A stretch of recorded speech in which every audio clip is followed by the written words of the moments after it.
siya? Don't you want me like I want you, baby? Don't you need me like I need you now? See tomorrow, but tonight go crazy. All you gotta do is just meet me at the abattoir.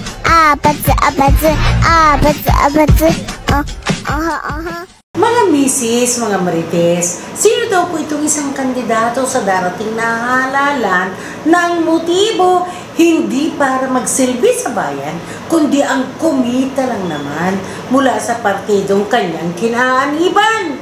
Sino siya? Alam niyo daw po, ayon po sa ating spy, ito daw pong kandidatong ito sa ngayon, sa darating na eleksyon, ay kumapit na mabuti dun sa partidong ngayon ay kanyang kinaaniban. At sinabi, kunin niyo na ako magkakandidato kung marami akong kamag-anak, marami boboto sa akin, magiging po akong asset ng inyong pong partido. Sige na please, isama niyo na ako. Eh dito naman sa partido, isinama. Pero alam niyo po ba, ito pala ay spy din ng kabila para spayan ang kalabang partido. Hindi naman daw po ito gustong manalo.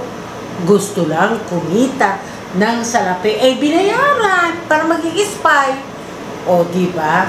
Tapos kakandidato pa, bibigyan kunwari ng mga anik-anik, magsusolisit para sa kanyang pondo, para sa kanyang ibamimigay sa mga botante paggawa ng kanyang mga tarpaulin. Pero ang katotohanan, mga misis, hindi daw po yun ang kanyang objeto, kundi ang ibinayad lamang ng kalabang politiko. Sino siya? Don't you want me like I want you, baby? Don't you need me like I need you now? See tomorrow, but tonight go crazy. All you gotta do is just meet me at the abattoir.